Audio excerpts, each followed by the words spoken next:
Qué bueno que estamos en la casa del Señor, amén. Ustedes saben, hermanos, que estamos abordando este capítulo de Juan, capítulo 15. Jesús se presenta en el capítulo 15 como la vid verdadera y los creyentes son los pámpanos.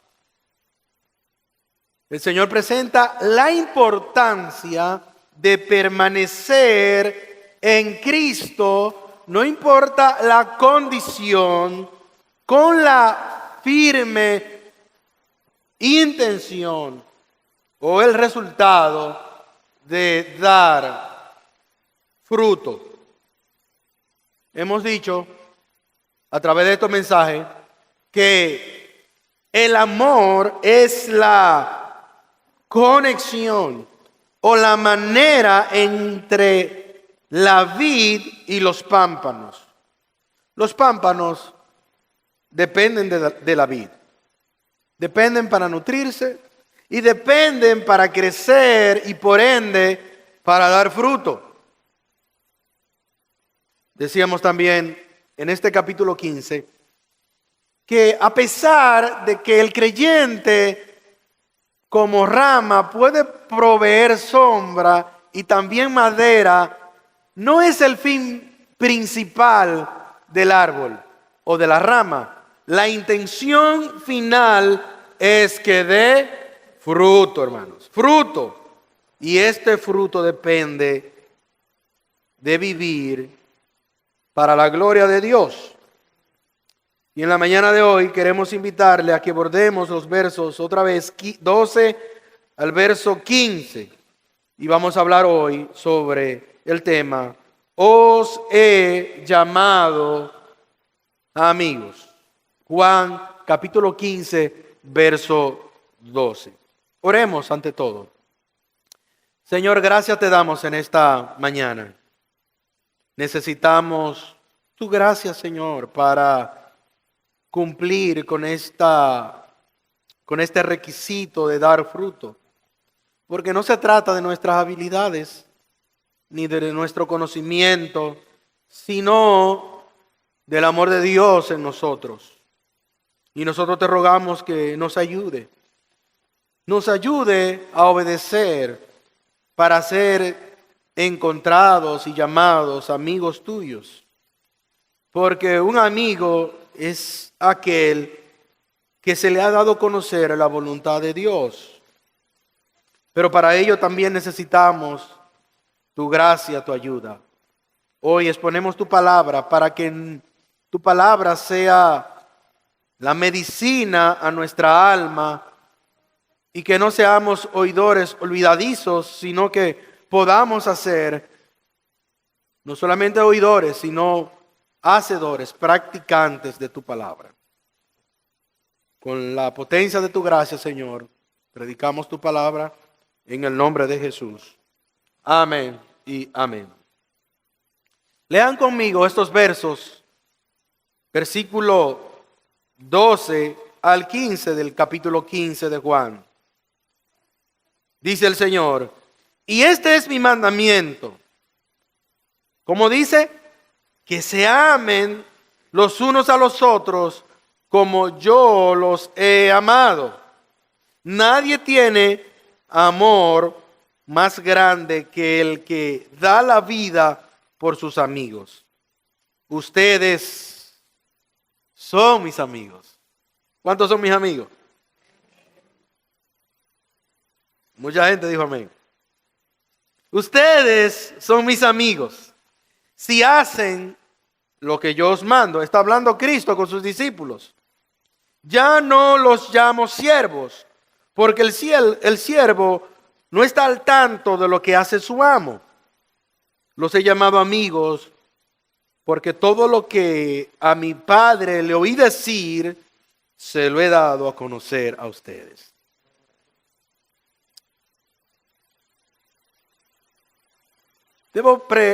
Quiero comenzar preguntando: ¿cuándo fue la primera vez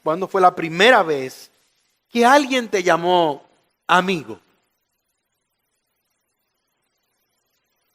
ser amigo no es algo que se planifica. Es algo que se da de manera natural entre dos personas. Debo preguntar, ¿cuántos amigos reales usted tiene? ¿Se pueden contar con esta mano? ¿O con esta?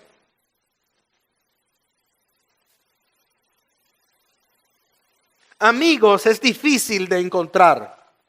Mientras más popular se es, mientras más famoso se es, mientras más dinero tú tienes, porque no tengo yo,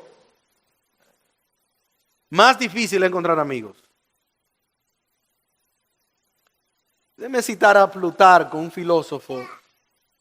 Plutarco decía que amigo fiel es raro y difícil de encontrar. Estoy abordando el tema de la amistad porque el Señor está llamando a sus discípulos, amigos. La amistad verdadera es un tesoro en la vida de cualquier persona. Tú puedes tener amigos, pero escasamente un buen amigo. Y un buen amigo es alguien en quien tú y yo podemos confiar. Es alguien que está a nuestro lado, y nosotros lo sabemos, tanto en los momentos de alegría como de tristeza,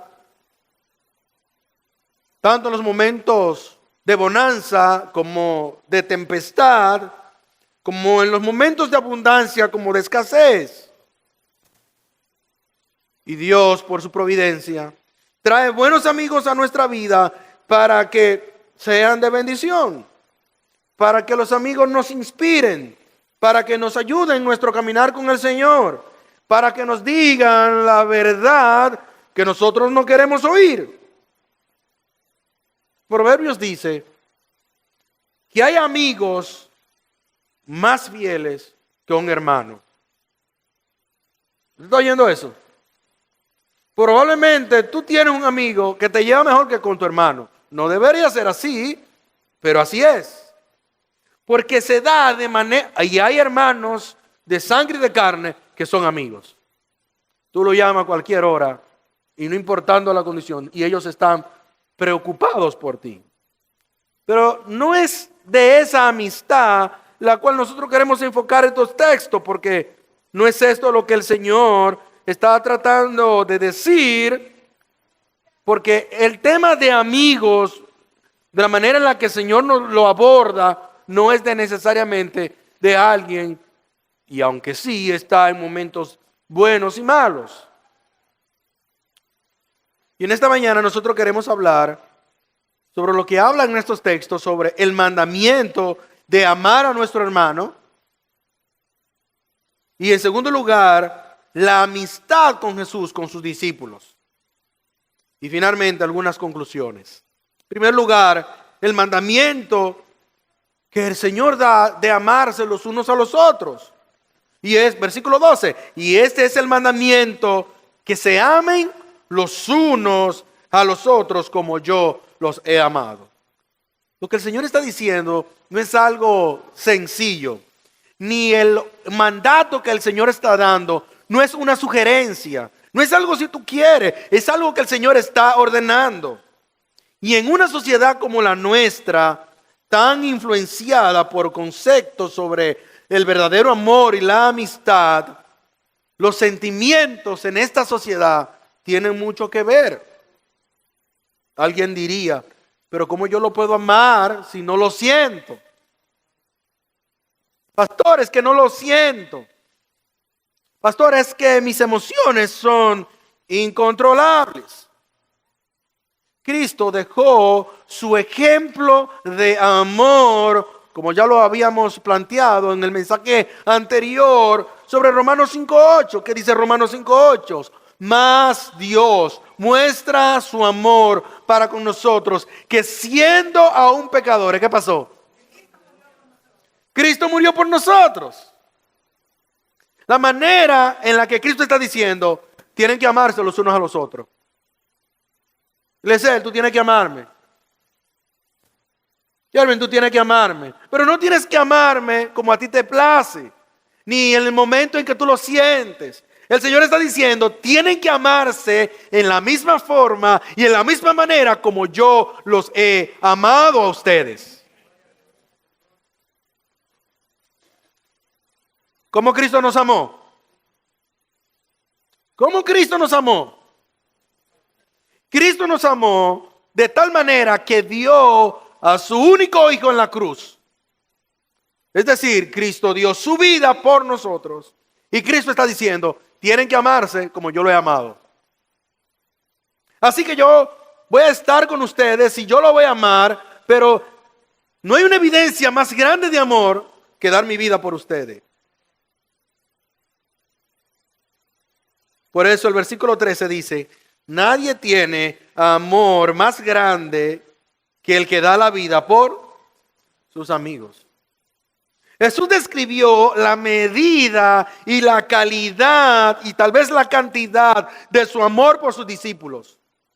De tal manera que Cristo usó su propio ejemplo para describir no la amistad como la enfoqué de manera primaria, sino la amistad que tenía Cristo con sus discípulos.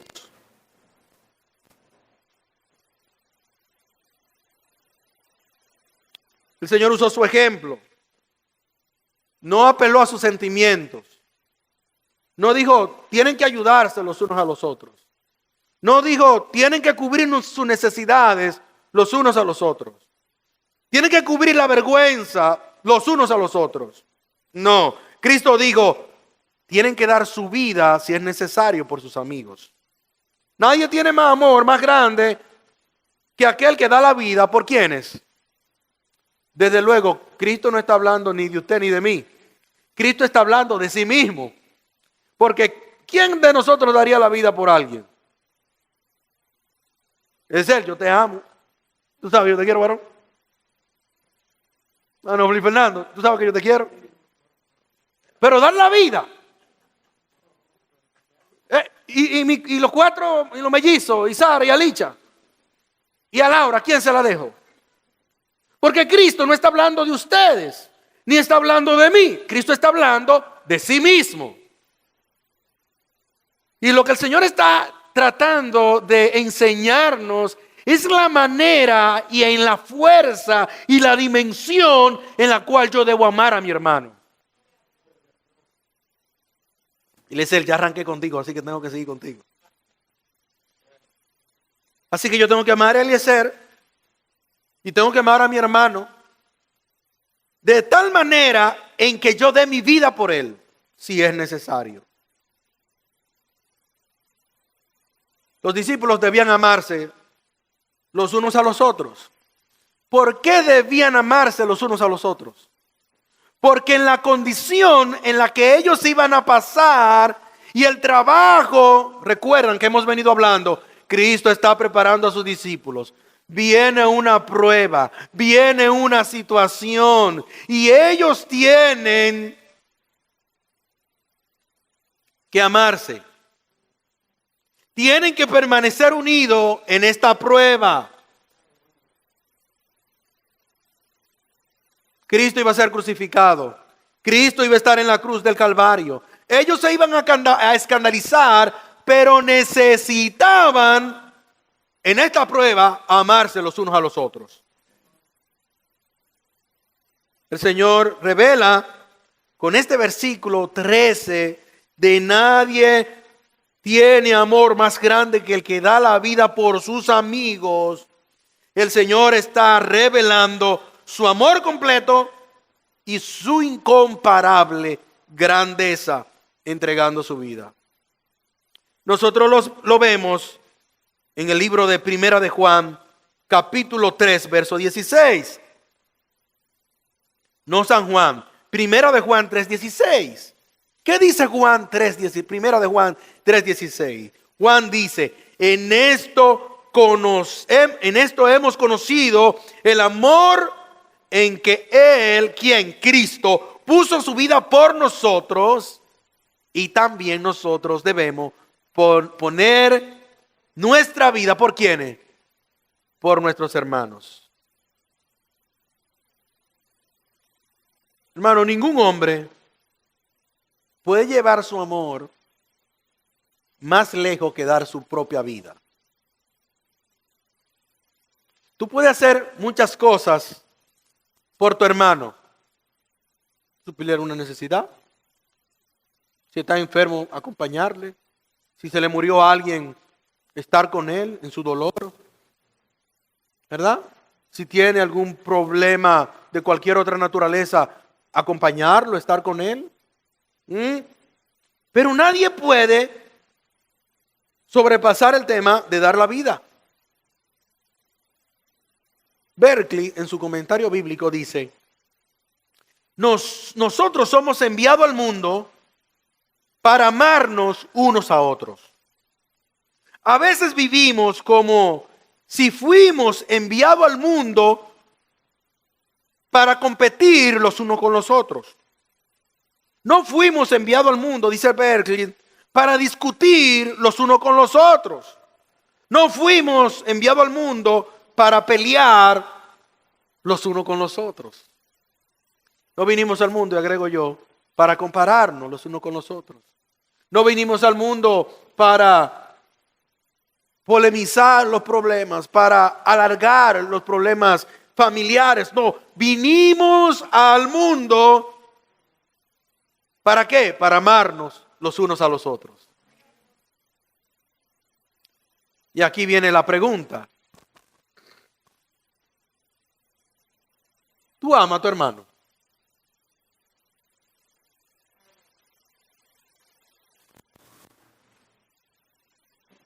¿Tú me amas? ¿Tú me amas a mí, que soy tu pastor? Eliezer, ¿tú me amas?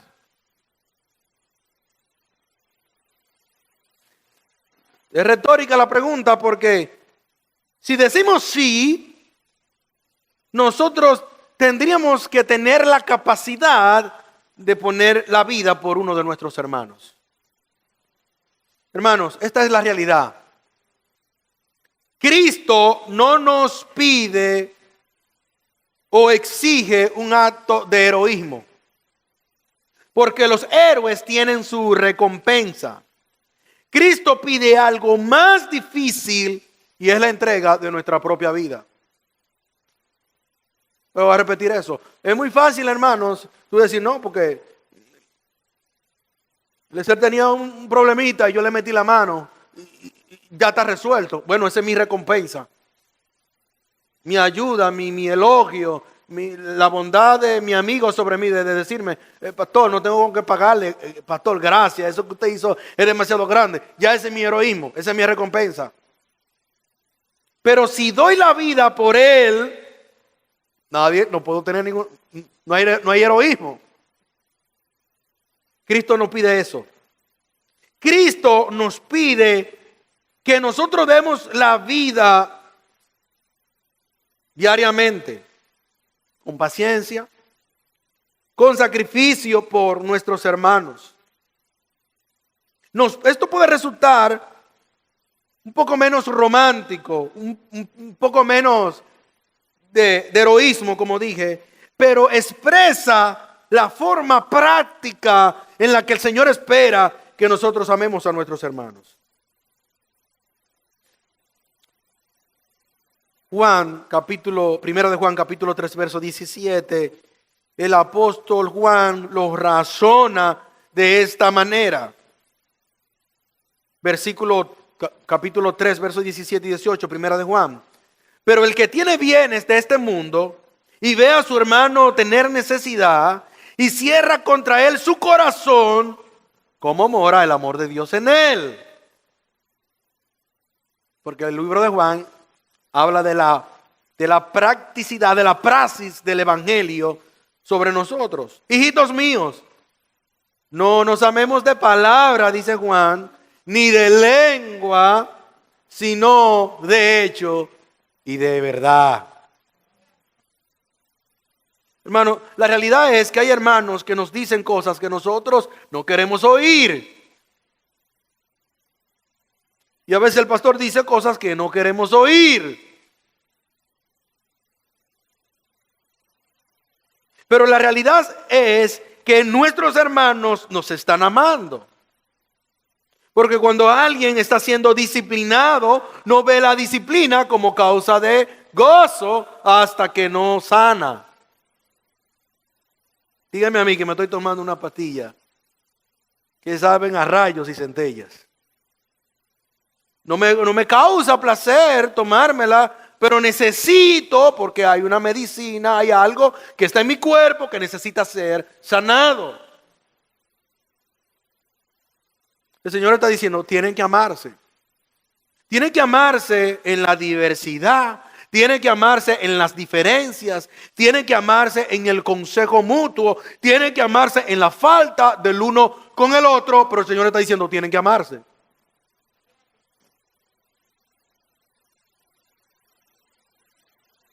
Una vez más, lo que el Señor hizo cuando habló de dar la vida los unos por los otros, lo que el Señor estaba diciendo, van a pasar por pruebas, van a tener situaciones y en las diversas pruebas que vienen tendrán que amarse. Ustedes imaginan a Pedro, el que negó a Jesús 3 veces,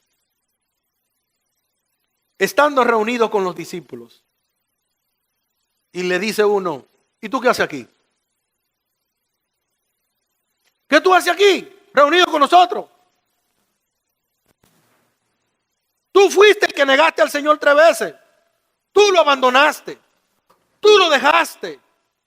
Estaba con Él en el patio, mirando lo que le estaban haciendo, y lo dejaste y lo abandonaste. En ese momento los discípulos tenían que tener la capacidad de amar a Pedro por encima de su negación. Hermanos, ¿cuántos de nosotros no hemos negado al Señor? En alguna medida. ¿Cuántos de nosotros no le hemos faltado al Señor? Pero no es al Señor. ¿Cuántas veces nosotros le hemos faltado a nuestros hermanos?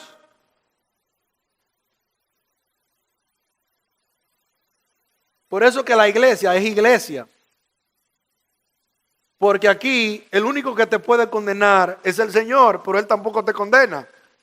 Él lo que te dice es, arrepiéntate y no peques más. Porque el Señor ya pagó el precio de nuestras faltas sobre nosotros.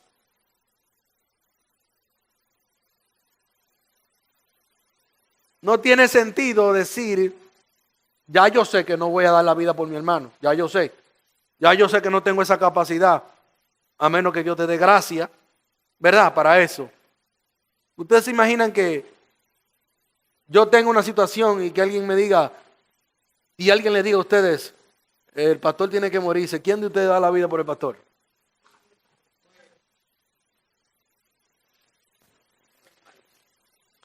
Diría uno, pastor, vaya hacia adelante con Cristo y nos vemos allá.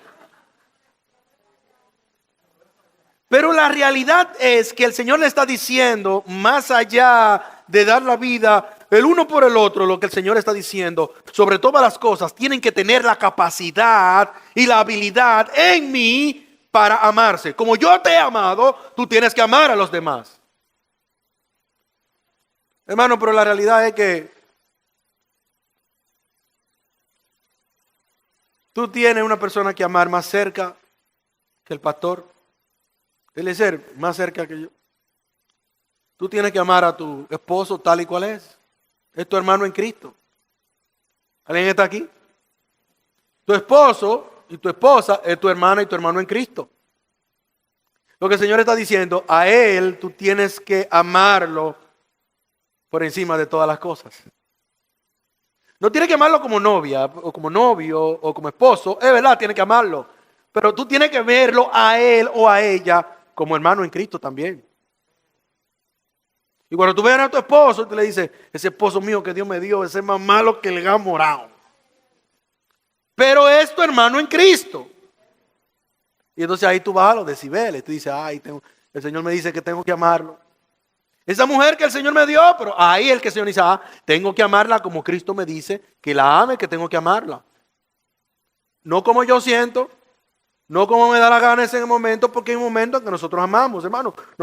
Hay momentos que hay gente que me ama y me dice, ese pastor, ay Dios mío, pero qué maravilla. Pero hay otro momento que dice, y este pastor que Dios nos dio, ojalá que Dios nos dé otro. Bueno, la supremacía del amor es como Cristo lo dijo. Tú y yo tenemos que amarnos como Cristo nos ha amado. Y lo voy a dejar hasta ahí para continuar al segundo punto, porque tenemos que hablar de la amistad de Jesús con los discípulos. Estamos hablando de la amistad horizontal, de la amistad, del amor los unos con los otros. Pero si tú no has comprendido el amor que tú tienes que tener con Cristo, su amistad, el apego, tú no puedes amar a tu hermano. Por eso hay que perdonar en el Evangelio. Es difícil, porque el Señor dice en su palabra, como yo te perdoné, tienes que perdonar. Y tú tienes que caminar la milla extra. Hay gente que te hace daño y tú tienes que amarlo. ¿Por qué? Porque tú lo sientes. Porque tú eres un héroe o una heroína. No, tienes que amarlo porque la palabra de Dios dice que tienes que amarlo.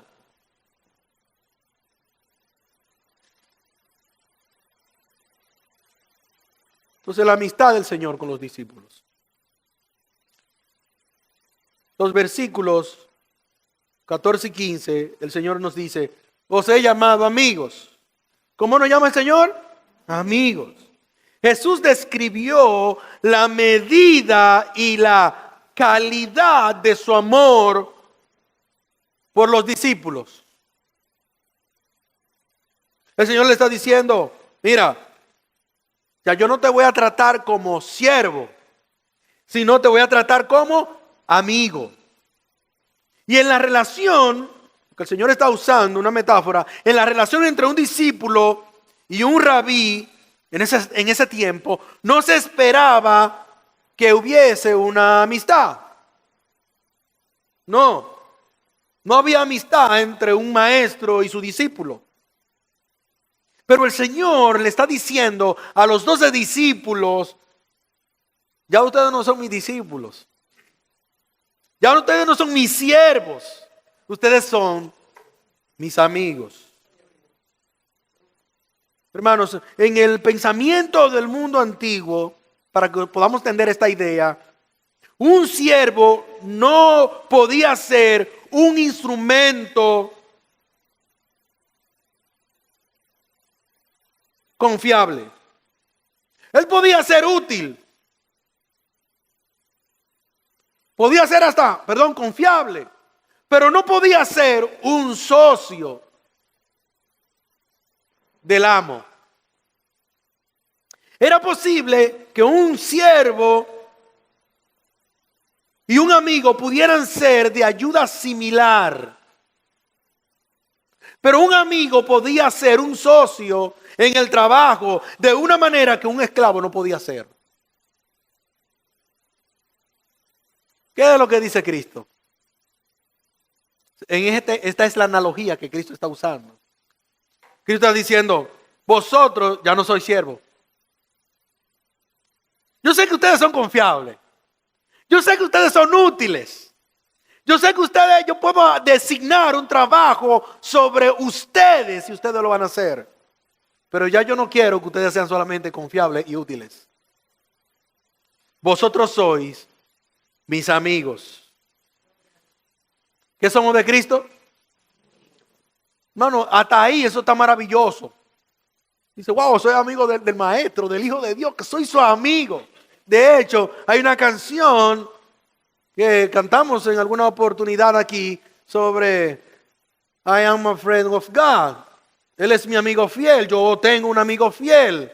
Él es mi amigo fiel, su amigo soy. Pero hay una condicionante en esta premisa. ¿Qué dice Cristo? Vosotros sois mis amigos. Vosotros sois mis amigos. Si vosotros hacéis, ¿qué dice? Lo que yo te mando.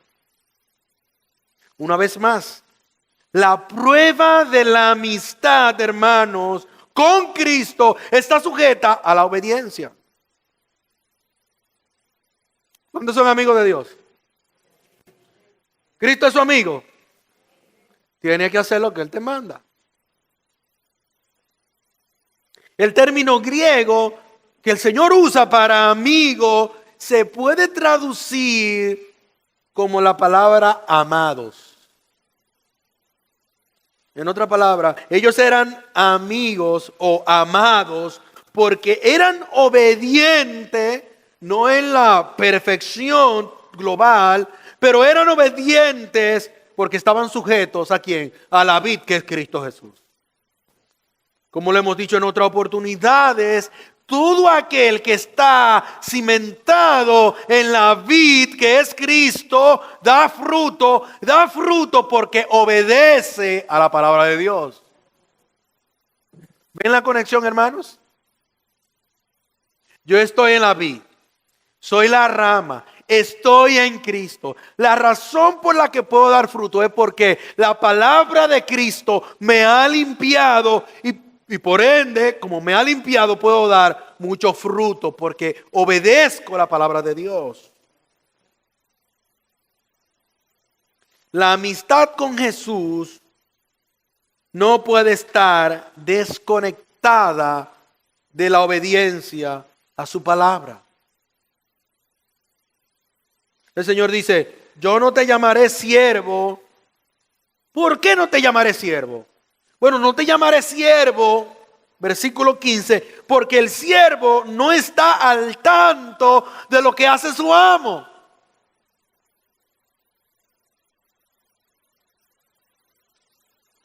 Una vez más, la analogía del siervo, del amo con el esclavo o del amo con el siervo, lo que sugiere es una relación cercana y un amor fraterno.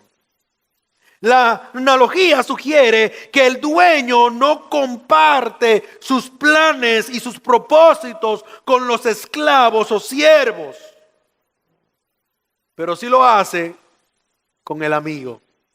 ¿Por qué? Porque el amigo era un socio. Al siervo solo le corresponde obedecer las órdenes del dueño. Le dice, obedezca. No, pero jefe, no entiendo.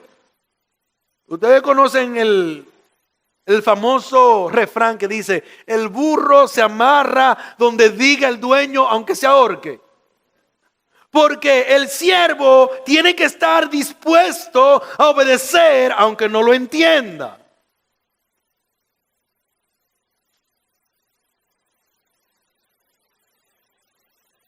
El siervo tiene que obedecer sin cuestionar. El siervo tiene que obedecer sin discutir.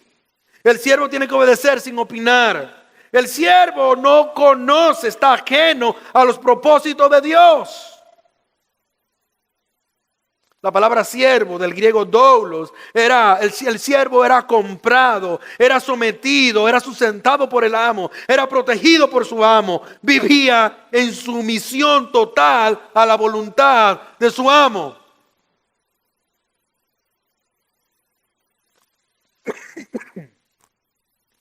Y sin duda, tú y yo éramos esclavos del pecado y estábamos lejos de Dios.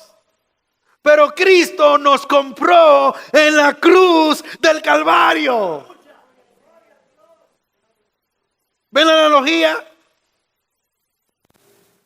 Cristo le está diciendo, yo los compré. No tendrían derecho a saber mis planes ni mis propósitos, pero ahora ya no son siervos, son mis amigos.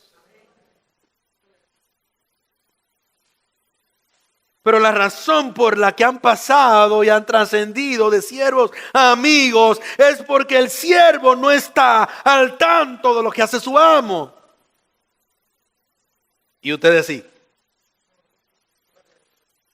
El Señor le está diciendo, ustedes conocen mis planes, ustedes conocen mi propósito, ustedes saben lo que me va a pasar, Ustedes saben a dónde yo voy. Ustedes saben que me voy a morir en la cruz. Ustedes saben que van a decir males sobre mí. Pero al tercer día ustedes saben que yo voy a resucitar.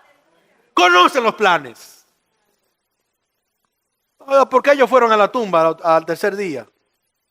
La razón por la que fueron a la tumba era porque eran amigos del Señor. Es decir, conocían los planes de Dios.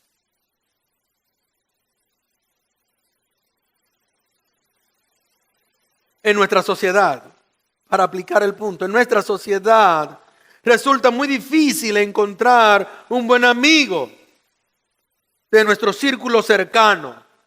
Y aún es más difícil encontrarlos en aquellos que pertenecen a una posición diferente. Si yo soy rico, no voy a buscar mi amigo en Guachupita. ¿Lo es así? De ninguna manera. Los intelectuales no quieren un trato con aquellos que son ignorantes. Si yo soy un intelectual, no voy a buscar un amigo ignorante. ¿Es así? Si yo soy un empresario exitoso o soy un famoso cantante, artista, no voy a buscar un amigo que no sepa ni un ápice de música. Casi siempre la amistad está relacionada con lo que yo hago, con mi fin, con mi visión, con mi cosmovisión, con mi propósito, con lo que yo aspiro a tener.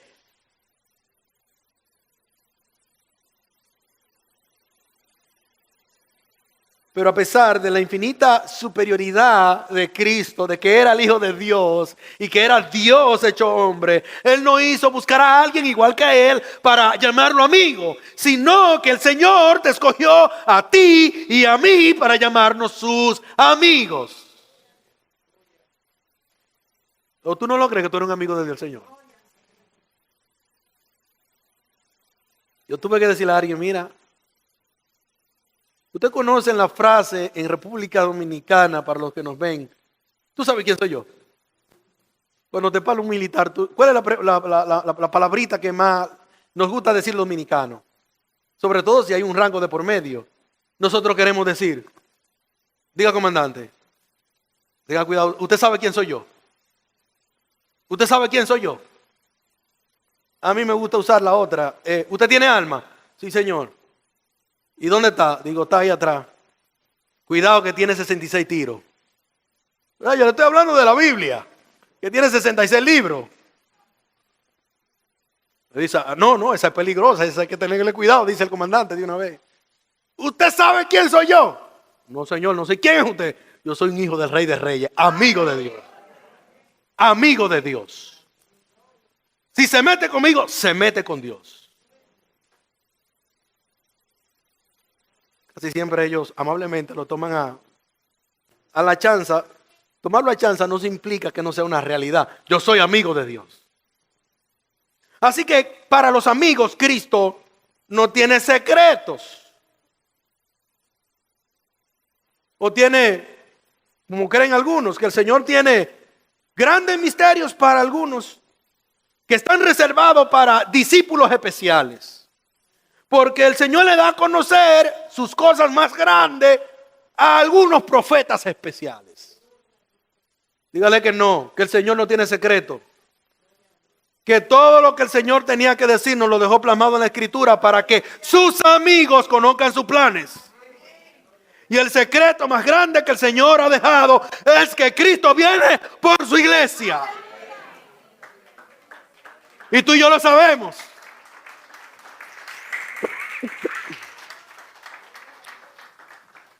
Y Él se reservó su derecho de decir, nadie sabe el día ni la hora en que yo vuelvo por mi iglesia, pero vengo.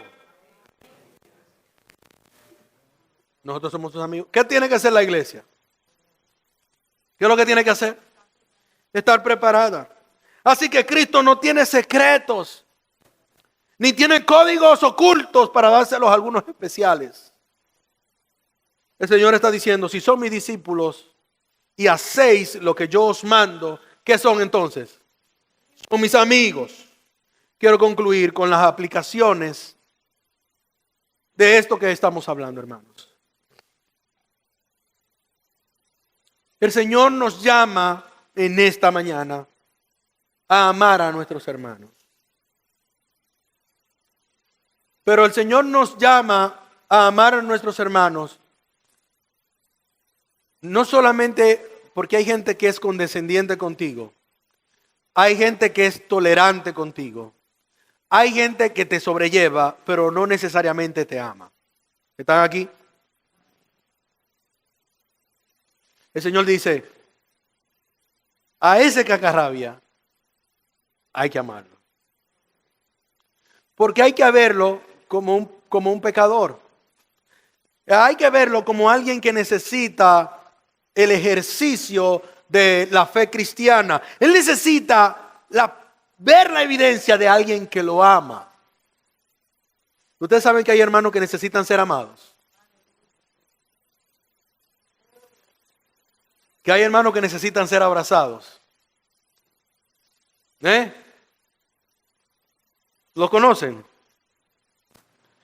Pero sobre todo, lo que el Señor nos está llamando es a que nosotros reflejemos el amor de Cristo que se nos ha dado sobre nosotros. ¿Ustedes creen que Cristo los ama a ustedes? ¿Creen que Cristo los ama? Yo creo que Cristo me ama. Lo que el Señor está diciendo, tienen que amarse con el mismo amor con que yo los he amado. El amor de Dios sobre nosotros disipa y supera todas las divisiones. En la comunidad de la iglesia hay gente que entiende que nosotros no tenemos diferencias. Gracias a Dios esta iglesia tiene poca. Amén. Se supone que en las iglesias no hay murmuraciones. Gracias a Dios en esta iglesia no hay.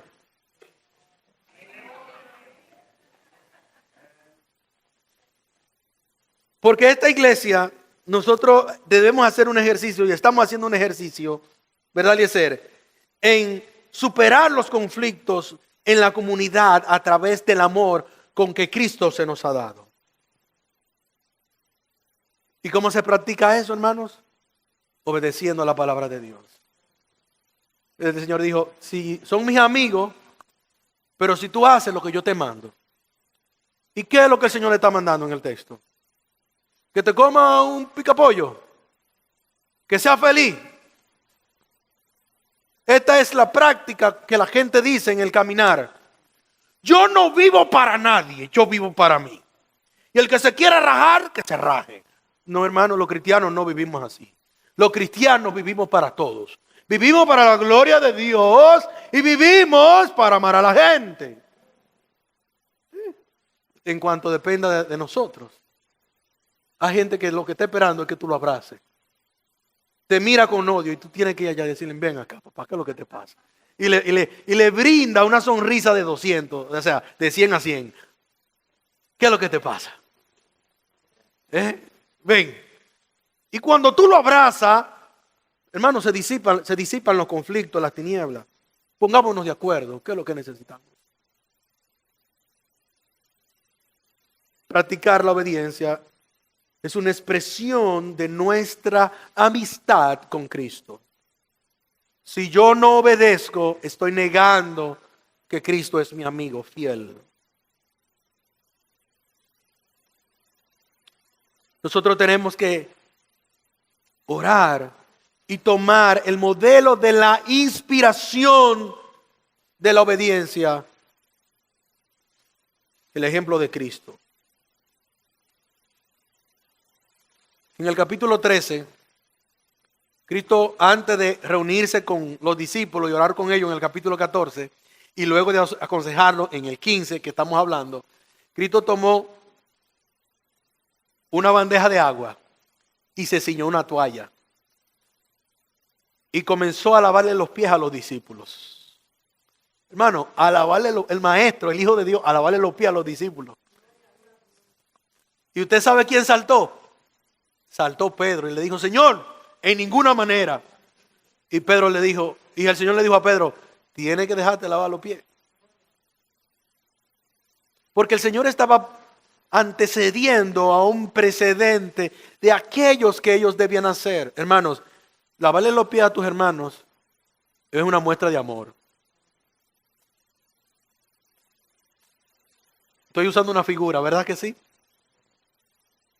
Hay momentos que tú tienes que cubrir la desnudez de tu hermano. Hay momentos en que tú tienes que guardar la falta.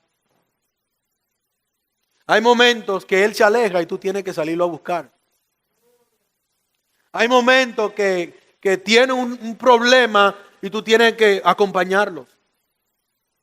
Hay momentos en que el hermano tiene que apelar al amor de sus hermanos y decirle a un hermano, hermano, perdóname, pero ora por mí que no tengo arroz en la casa. ¿Están aquí? Hermano, no tengo arroz en la casa. Y como leímos en 1 de Juan, capítulo Juan dice, tú amas a tu hermano, tú tienes que hacer lo posible. No puedo pecar de indiscreto porque me estoy grabando. Me llama un hermano no de esta iglesia, pero otro hermano de aquí de la capital. Y dice, pastor, estoy en tal sitio y no tengo gasolina. Me estoy quedado. Pero ese pastor me llama a mí porque soy un pastor. Él no se atreve a llamar a un hermano de una iglesia, de su iglesia. Me llama a mí que soy pastor. Adivinen, hermano. El pastor está en su casa y está en Échame.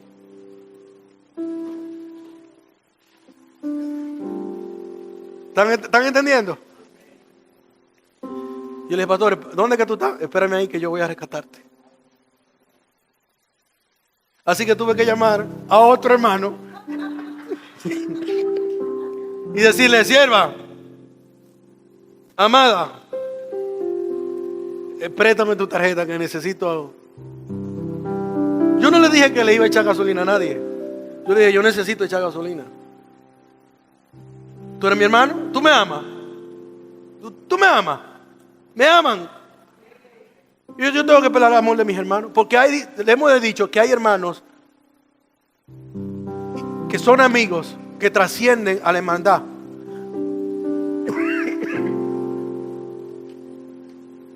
Perdón. Lo que el Señor está diciendo, como iglesia, tú tienes que ser amigo. Hay hermanos de esta iglesia, gracias a Dios nunca lo he llamado, pocas veces, o casi nunca.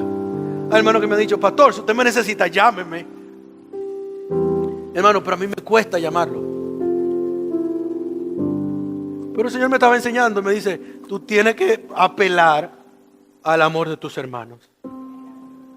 Porque si tú no lo llamas, ¿con qué? ¿Cómo Luis Remigio te va a llamar? ¿Cómo Eliezer te va a llamar? ¿Cómo Joel te va a llamar? ¿Cómo Rafa te llama? Apelando al amor de mis hermanos. Quiero concluir con esto, hermano. No me llame todos los días, pero llámeme.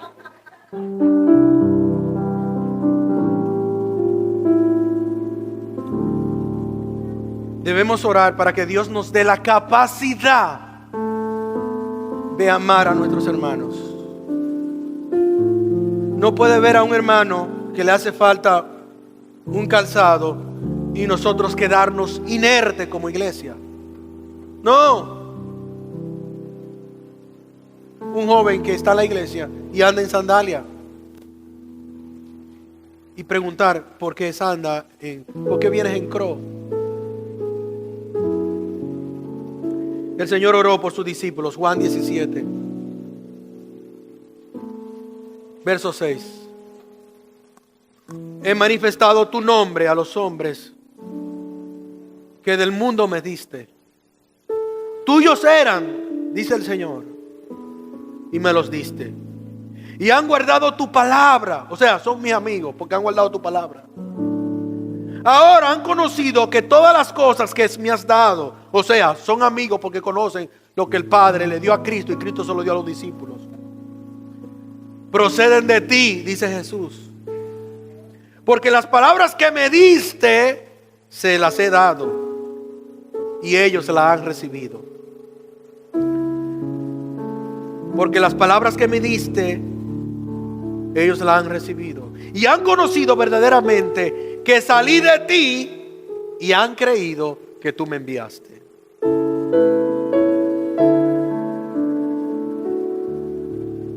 Mateo 13:10. Entonces, acercándose el Señor a los discípulos, dijeron: ¿por qué tú hablas en parábolas? Y él respondiendo le dijo: porque a vosotros os he dado a conocer los misterios del reino de los cielos, mas a ellos no les he dado. Hermano, nosotros somos amigos de Dios.